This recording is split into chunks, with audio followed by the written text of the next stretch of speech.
Hello friends, Jay the Silent Cartographer here with day number 36 of Daily Map. It is incredible just how many of these things we've made at this point. Today, back in Wonder Draft, going for another world map. I think I'm going to do a continent map today. Although, could change. Who knows, I could be feeling spicy. See what we can do with the land generation tool this time. You know, I've never made an atoll work, just because I just don't think that they look very proper.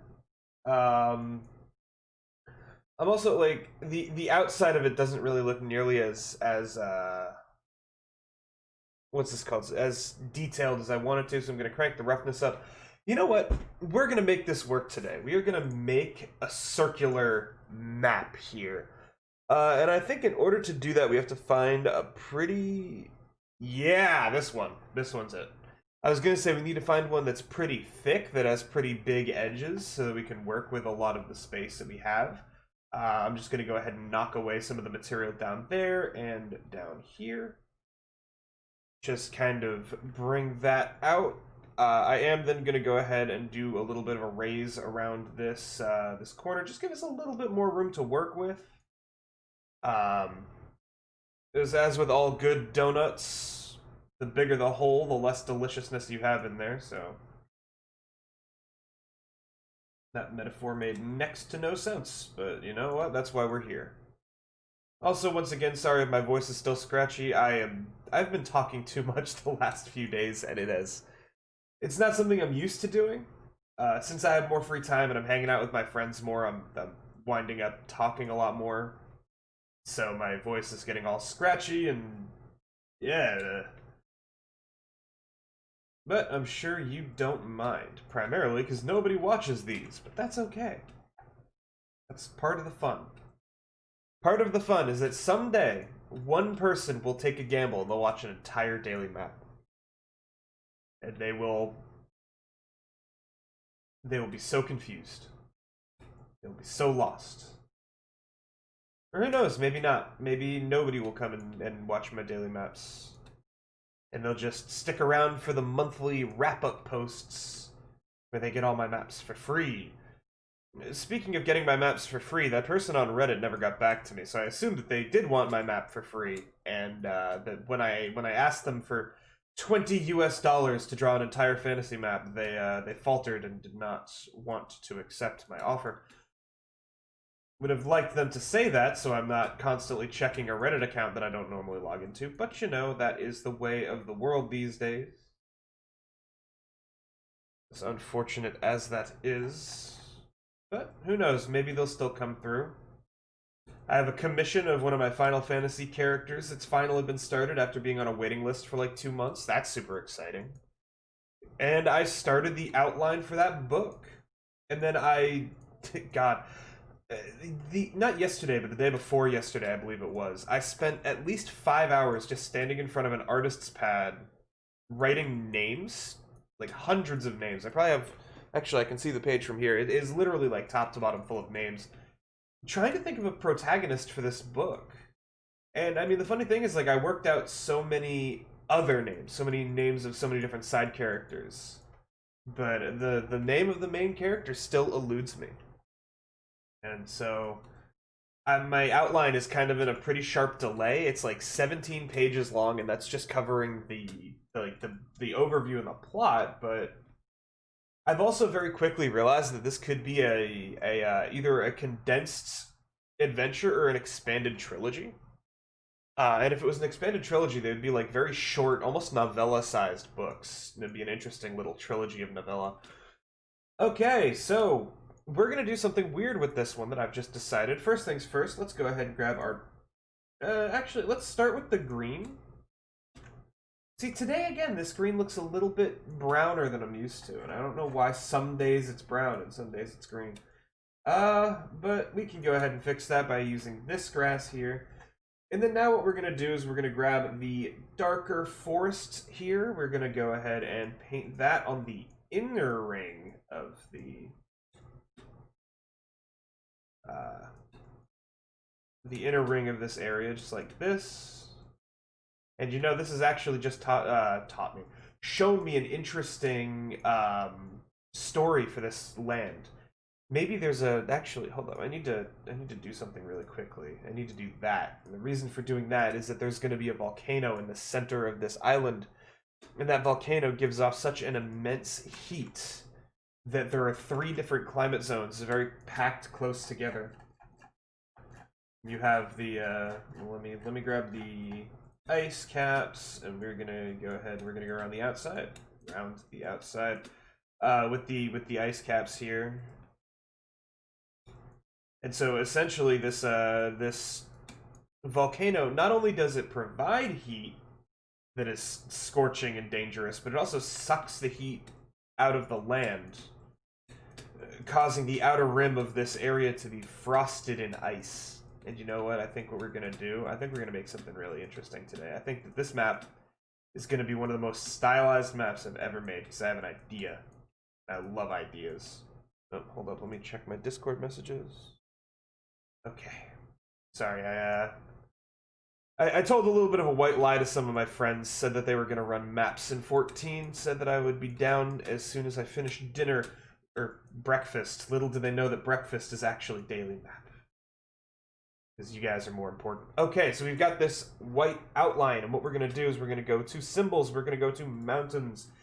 And I think we're actually going to use these mountains because they kind of look interesting. You know, they look interesting on the snow, particularly.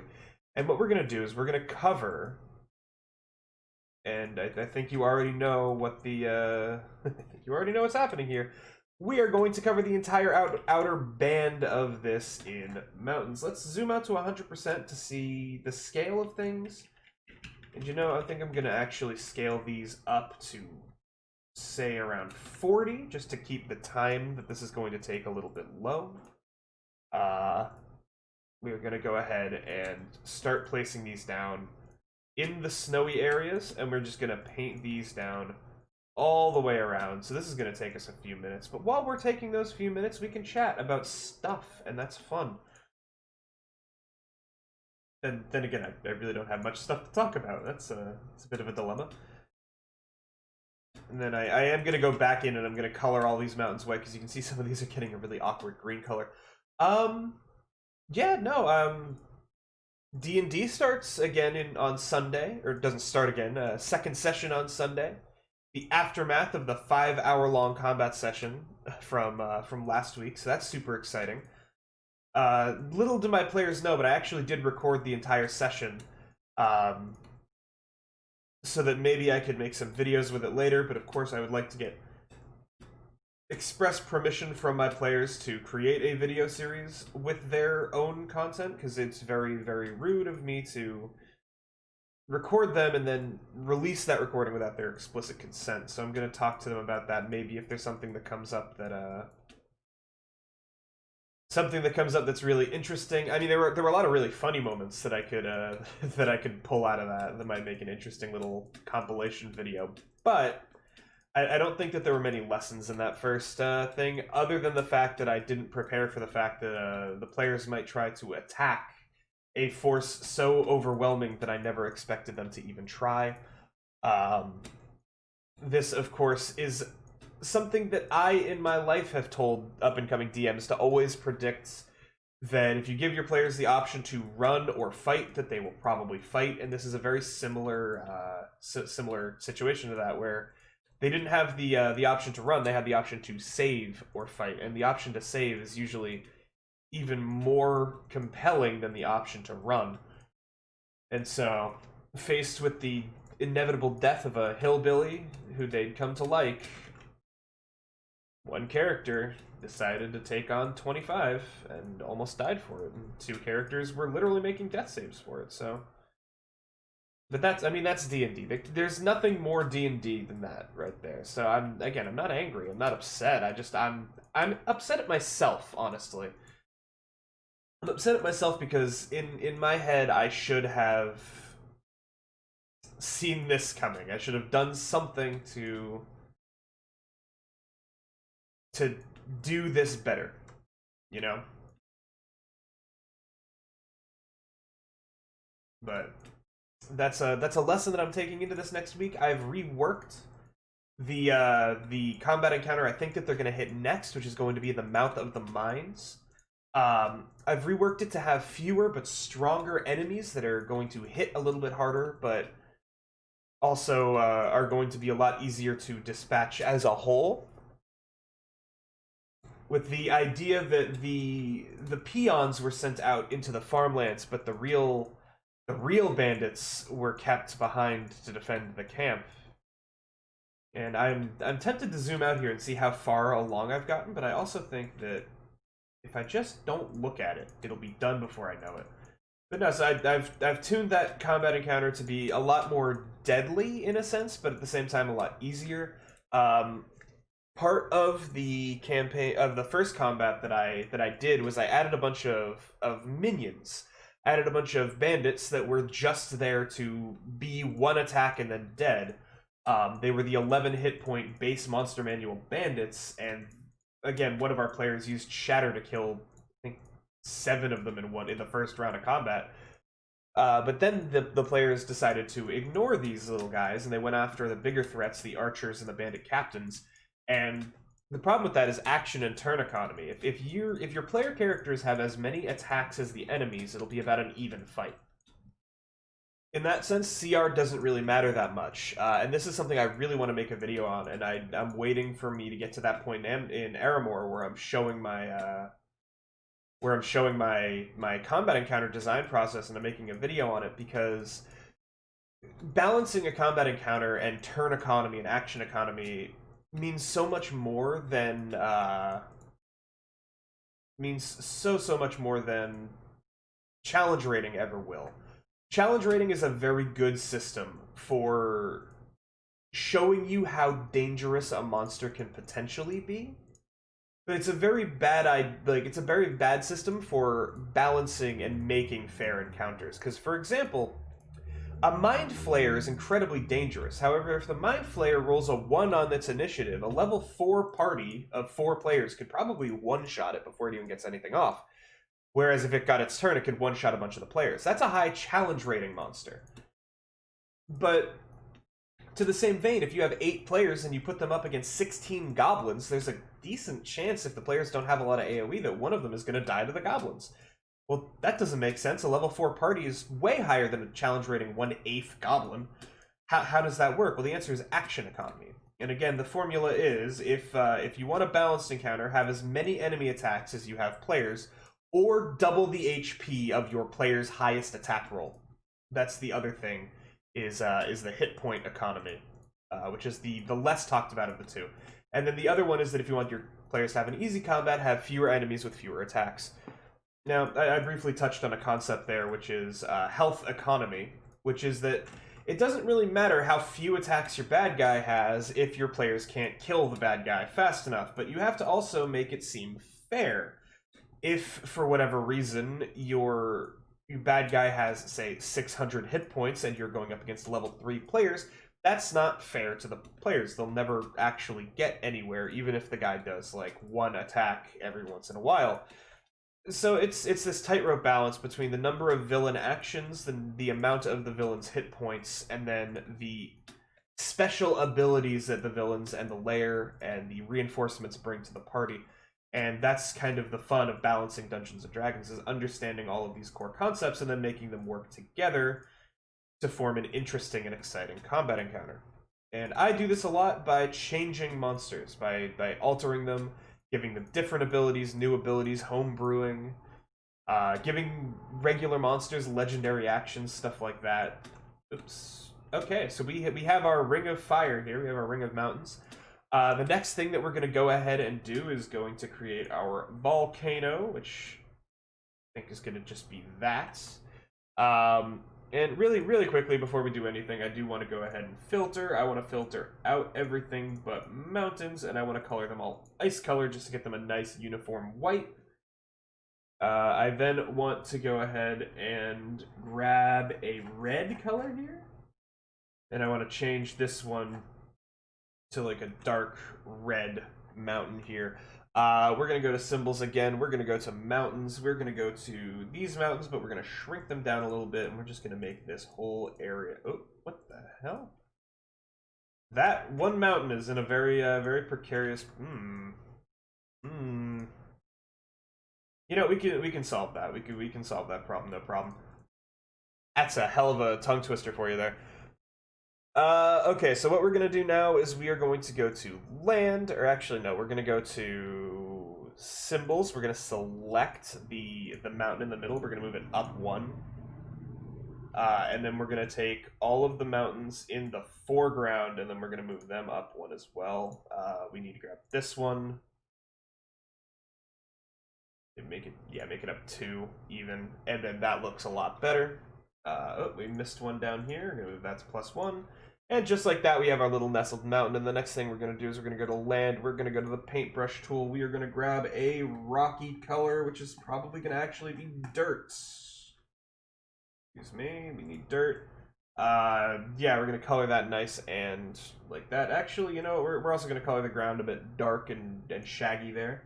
We are then going to shrink our little donut thing. We're going to switch it to the brush with no fall off to make this easier. Then we're going to go back down to our crimson color down here, this dark farmland color, and we're just going to... You know, there was a way to do this. There we go. Perfect. And so we're just going to grab that one mountain. And so that volcano is going to look volcano-y.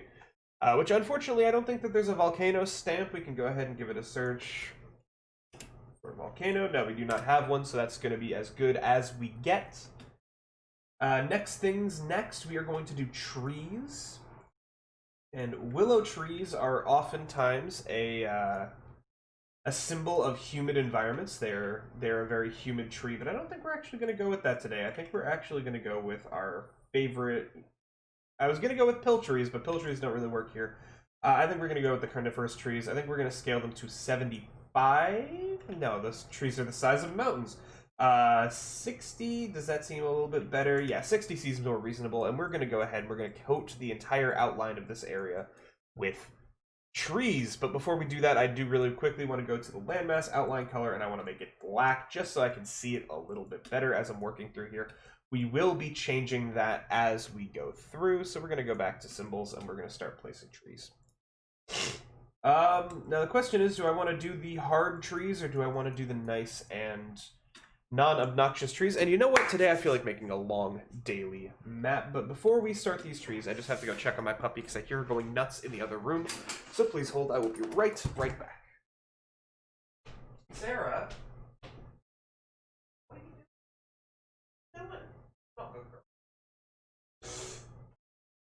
My puppy has found herself wedged beneath my mattress again. She has a fascination with turning on her back and falling in between the mattress and the wall and just sleeping there.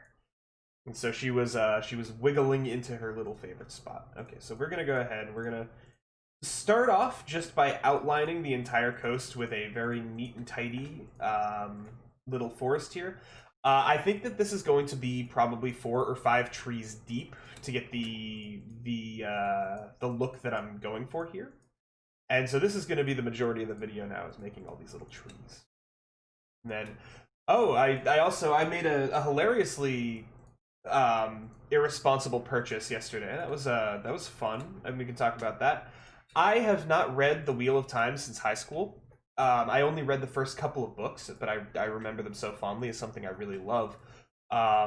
So in a fit of like, hey, I just need new books to read during this quarantine where we really have nothing to do, I ordered the entire Wheel of Time series in hardcover to the tune of some like $500. And that's coming in a couple of days, and so that's going to be my next big read. It's going to go through the Wheel of Time. About to finish my Mistborn read through. I am on Bands of Mourning right now, which is the very last book of Mistborn that's currently out. There is going to be more.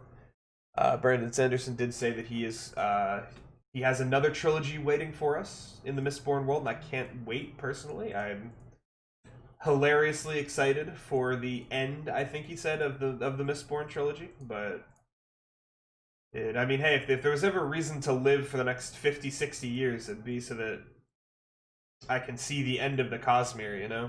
I can see the end game to all of these different interconnected novels, and it's such an interesting concept, an interconnected world like that. It's not something I think I could ever pull off. It's not something I think I'd ever want to.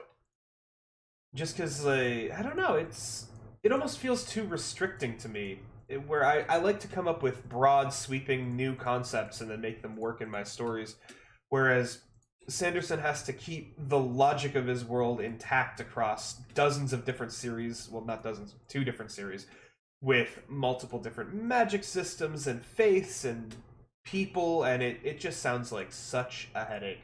A worthwhile headache and a delightfully fun headache to think about, but a headache nonetheless. I could see myself doing like a 15-book series in a single world, but I could never think of doing a 15-book series that spans multiple societies, multiple different groups of characters, multiple different worlds, essentially, all coming together under one banner. I think that would be an immense undertaking, and it's not one that I'm particularly savvy to take at any time in my writing career. But who knows? Maybe one day I will change my tune. But no, so I started the outline of my unnamed next novel project, so that should be coming out, or the rough draft should be coming out fairly soon.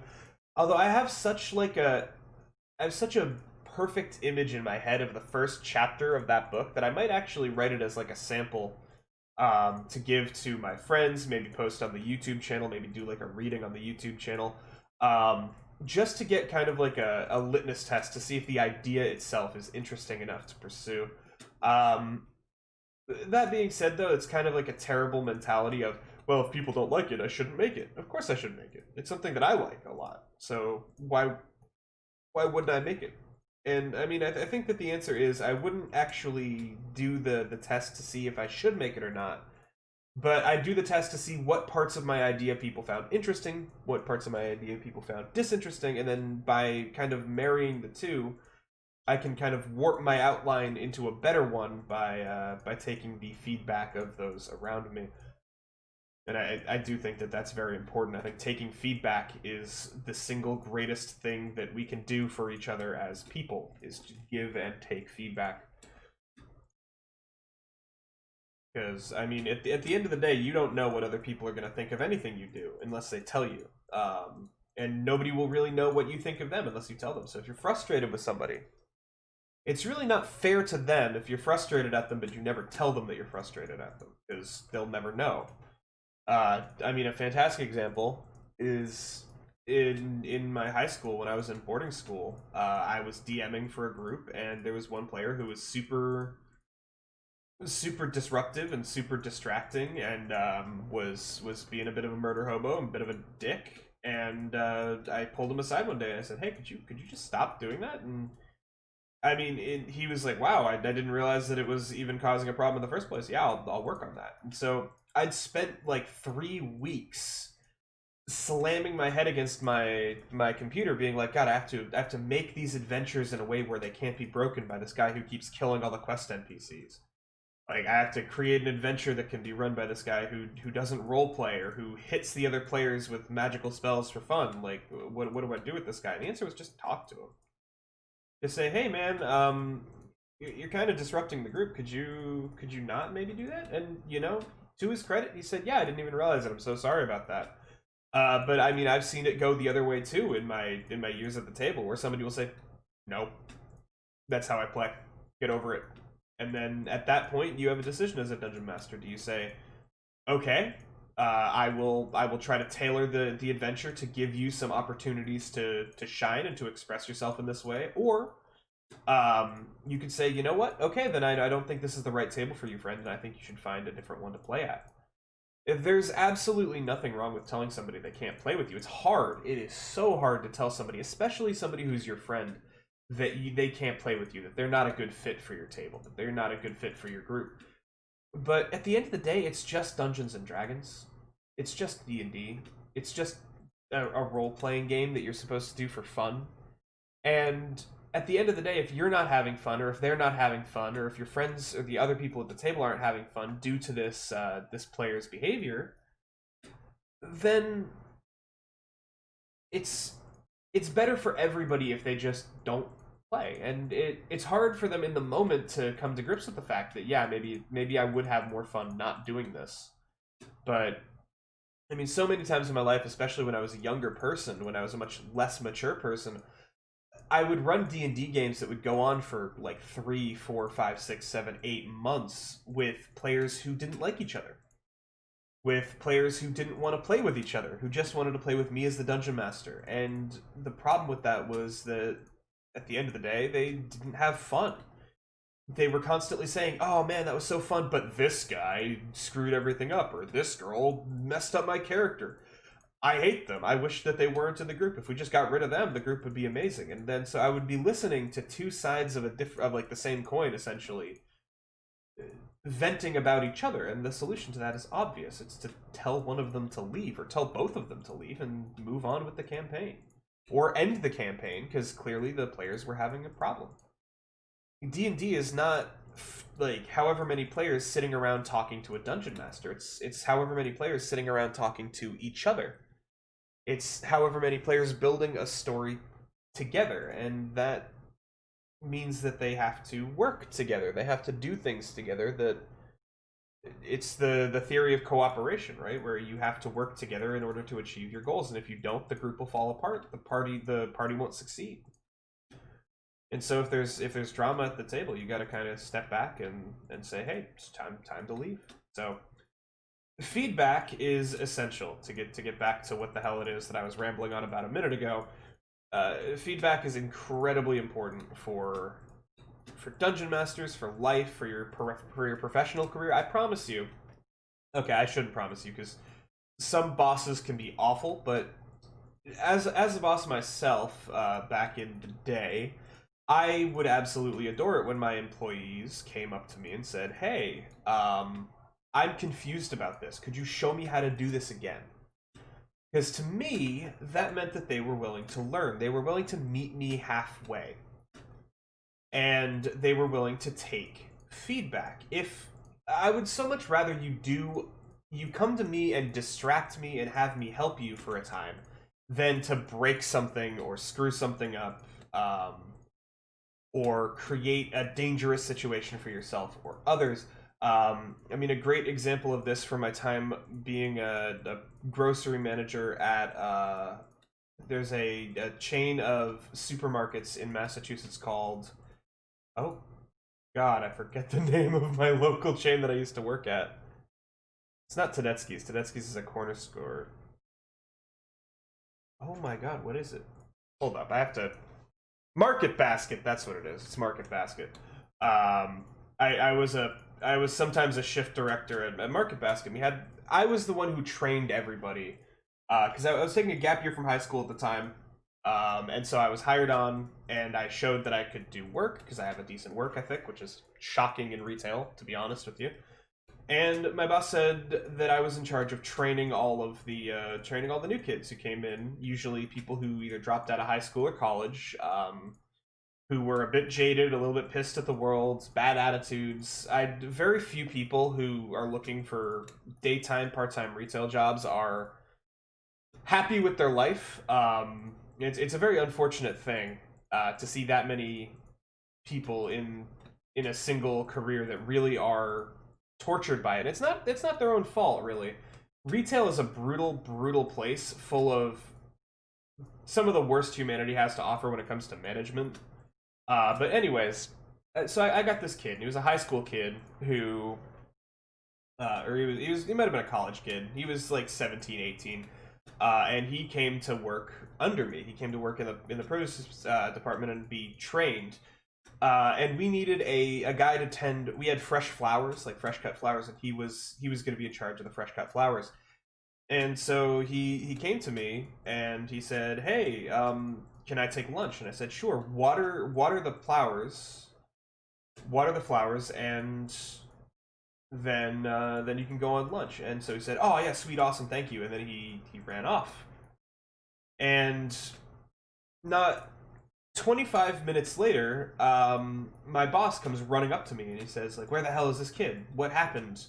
what happened? And I said, Gary, what do you mean? What happened? And he like dragged me out into the show floor, and he dragged me over to the flowers. There was a lake in the flower area. It was just water everywhere, and so like I panicked. We both panicked, and we found the culprit was a hose that was just left on in one of the flower pots. And so I go running outside, and I find this guy eating a sandwich on the curb, and I say, What the hell were you thinking? Like, what are you doing?" And he said, "Oh, I watered the flowers." And I mean, I said to the guy, I said, what do you mean you watered them? You're supposed to turn the water off." He said, "Oh, I don't know. I didn't know how, so I just figured if I gave them enough water, then that would be good enough." I almost guarantee that this person was being malicious, or they were being willfully negligent. They wanted to go eat their sandwich, and so they turned on the water and just left it there. But I mean, benefit of the doubt, if they had come to me and said, "Hey, I've never watered flowers before. Could you show me how it's done?" Dude could have gotten out of it entirely. I would have done it for him. I'd have said, "Hey, yeah, sure, let me show you when you get back from lunch. Go eat your lunch, because this will take me a minute to explain to you." And so he got fired on the spot. And I mean, I hate to say he got fired on the spot for what could have been an honest mistake, but there's a certain point where somebody makes a mistake that's so negligent and so harebrained that you can't justify keeping them on the team. And that was very much where this guy fit in. This wasn't his first infraction. He was late on his first day. That didn't help his case. But no, I mean, we told him to go home, and he never showed back up. And so, and then I had to clean up. I had to clean up all that. I've had a couple of forklift accidents in my day working backroom Target. We had somebody drop 2 stacked pallets of grapes and strawberries and blueberries, and I had to spend an entire shift cleaning up blueberries out of every orifice of a back room, and that was a nightmare. Where if you don't know how to use a piece of equipment, just say, "Hey, I don't know how to use this. Could you tell me?" Because I'd much rather take 5 minutes out of my day to teach you something than 5 hours out of my day cleaning up after your mistakes. And so I think this is something that can really help you in life. Is just to look for teachable moments and then reach out to the people who can help you. And for me, that was asking my bosses if they could show me different techniques, different machines, different protocols for certain things, and that's how I managed to walk myself up to assistant manager and then manager of a produce department, and then be hired on as an assistant manager position for a Target. It's all about reaching out and understanding that people want you to learn. They want you to do the best job that you can. And so if you put yourself in a position to do the best job that you can, people will like you a lot more. And so to translate this to D&D and to role-playing games and all this other stuff, if you don't know how to do something, or if you're confused, or if you have an idea, don't sit on it. Just talk to your dungeon master. Or if you're the dungeon master, if you have this thing that's bothering you, or if you're not sure how to go about doing something, talk to your players. If you have a player who has special circumstances, talk to that player. It's going to be hella awkward. It's going to be awful to talk to that player at first. You're not going to want to do it.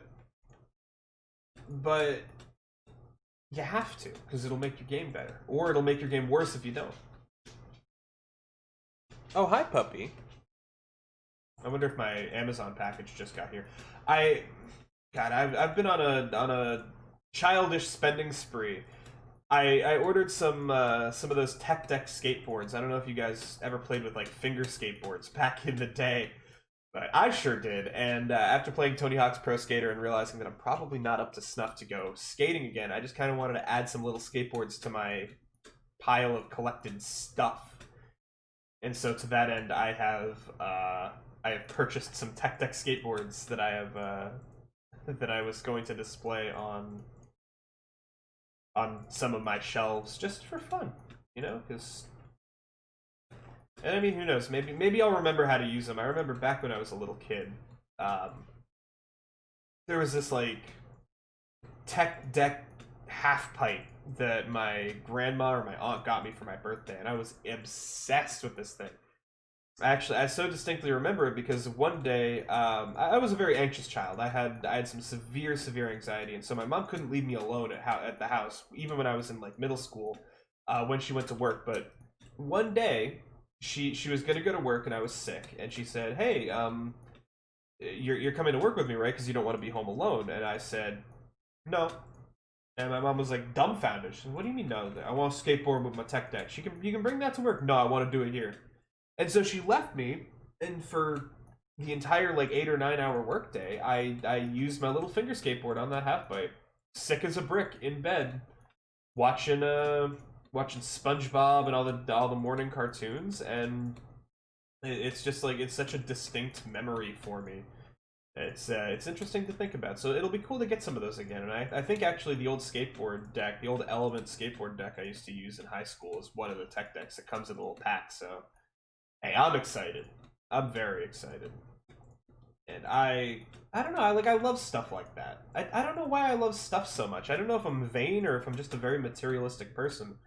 But I love the idea of having something in my possession that has a story to it. I have like hundreds and hundreds of different little knickknacks and things around me, and every single one of them has a story, be it from a convention that I went to, or an artist that I met, or like something from a random Etsy shop, or dice from a D&D game I played way back in the day, or just things with history. I love things with history, especially like nerdy history. And so I collect them. And so these little tech deck skateboards, most people will be like, "Well, what the hell? What's the story behind that?" And I just told you the story behind that. The story behind that is that I used to play with them as a child. Okay, so we have successfully treed this entire little circle. And so now we're going to go back in, and I believe we're going to add some hills and small mountains. Hills and small mountains. Okay. Problem. If I add any more small mountains, they are not going to be the same color of white. Solution, just recolor the mountains in the middle. You dingus. Alright, so this was 40. So we're gonna go ahead and we're just gonna go ahead. We're gonna go ahead and we're just gonna go ahead. That's a hell of a sentence for somebody who wants to be a writer. We're just gonna go ahead and paint these in, kind of bleeding into the forests a little bit. And you know, actually, this provides kind of a lovely transition. So maybe we won't even change the color of these mountains. Maybe we'll just leave these mountains a little bit green. Maybe these mountains have, because the volcanoes are sucking the heat from this area. Maybe these mountains have like grass that's like crystals. Grass like crystals that are slowly being turned into permafrost, but haven't quite frozen over yet. So they're this very nice minty green color. And there are meadows with these with this grass on them that are beautiful up near the mountains, but very cold. And all manner of beasts show up there. Who knows? This is definitely a place that I'd like to visit. This is definitely a very interesting place. This is a great place for a role-playing campaign. Can you imagine? You can walk for a week or 2 days, like let's see, like 1 day, maybe 2 days, maybe 3 days, and every single day be in a different temperature zone, a different climate, have different new adventures in different biomes every time you go anywhere.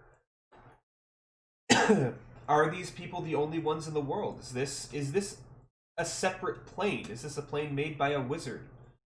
Or by some great deity who wanted to replicate the prime material plane, and so it has life on it stolen from the prime material plane and forced to live here in this kind of ecosystem? What is the story of this place? If you've thought of a better story for this place, let me know in the comments down below what it is that you think this place is. I'd love to hear. Now we're going to go to the foothills. These are a bit too round for what I'm looking for. Those are a bit too dark. Those are a bit too big lines. You know, shockingly, I don't actually think that there is a hill for these two sets of mountains, and that's rather unfortunate. Tempted to use these and just shrink them down a little bit. Yeah, these will work. These I think are the set that go with them. We'll keep them at size 40. We're just gonna go ahead around the outside one more time with some hills. Yeah, these are absolutely the hills that that go with that set. You can see the little color shading on top of them. And of course, we're going to add some areas that are more hilly than others, pushing out into the forest. But yeah, I mean, what a cool map. What a cool idea for a map. A map in a circle. I've never once even thought to use the atoll like this. I always thought it just kind of looked dumb. But you know, part of the amazing part of Daily Map, part of the reason why I love doing it so much, is the fact that I'm taking these things that I never really thought looked good or worked well, and I'm messing with them, and I'm creating something interesting, something awesome with those parameters, and it's nice. Honestly, it's very nice to push myself like this and to try and find a creative solution to what I perceive as a failing or a problem. And I think that's a very valuable thing for me. Ah, excuse me, my allergies are also murdering me right now. I'm crying as I'm doing this daily map because I have very, very bad allergies, and right outside of my window are some nice big bushes that have just collected pollen to the point where they're school bus yellow. And I like to keep my window open just to get some fresh air in, but today it has to be closed, and it's a little bit frustrating. We're going to go ahead and really make this area nice and hilly and rocky. We push on through to the other side. Coat this down like that. I also saw that the Silent Cartographer channel had its 6th subscriber. Oh my god. I don't know who you are, 6th subscriber, but you haven't watched a single video since you've been here. Who knows? Maybe it was somebody who took some of my daily maps from the post and they said, you know what, maybe I deserve to get... Maybe this guy deserves a single subscribe. And maybe I do, maybe I don't, who knows. I know that these videos are probably the least watchable things on the internet, but they're a great little time for me to get the ideas and the thoughts out of my head and into the worlds. And I find value in this, which is why I do it. I find value in this. And then just go ahead and make broad stroke hills here. Yeah! Yeah! Look at that. Look at that. I don't think that there's anything left to do but mess with the water and the land textures. Is there a... Does imagination work better? Or, you know, actually... It's amazing to think that, like, just yesterday I figured out that doing that makes everything look good. But that does really change everything. And then you can saturate it really hard. You can value it up to make it real blue, or you can value it down to make it real dark. I think I'm gonna go up a little bit, and I think I'm gonna tint it a little bit towards the aqua. And then this is gonna be a very nice pastel color here. We're gonna go to land.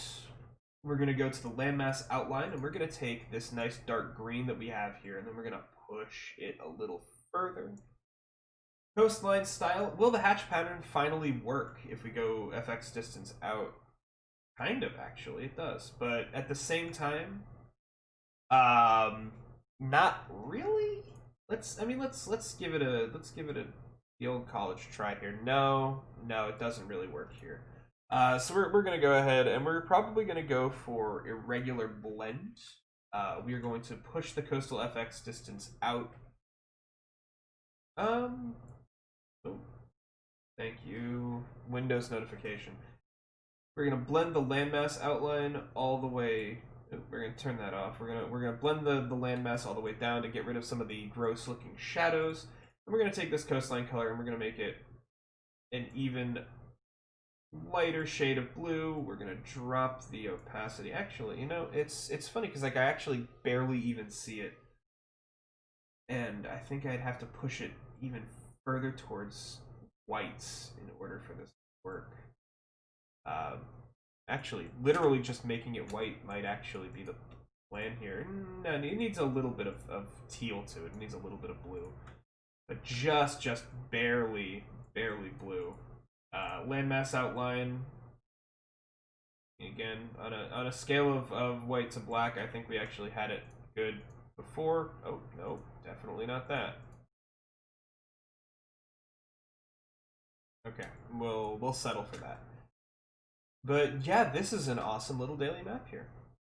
So yeah, thank you so much for watching. If you enjoyed this map and you want to use it in your own fantasy games, or in any other personal non-monetized project, there will be a link down below in the description to download it, where you can use it in any one of your home games or any one of your wacky harebrained ideas that you may have, or take my wacky harebrained ideas. On the other hand, if you don't like this map, but you like the idea of a bunch of free maps, in the description down below will also be the entire month of August's daily maps, as they are the only ones that are currently released to le public until the end of September, where there will be another set down there. So yeah, there's 50 maps in the August pack. There's this map right here for you. All that stuff will be linked down below. There'll be links to Imgur, so you don't have to worry about viruses or anything like that. If you enjoyed this and you want to see more daily map, I do post a new one every day, kind of in an erratic schedule, because I just do it when I have the time. But yeah, thank you so much for watching, and have an amazing day, and I'll see you tomorrow for, I believe, number 37 of Daily Map. Catch you later.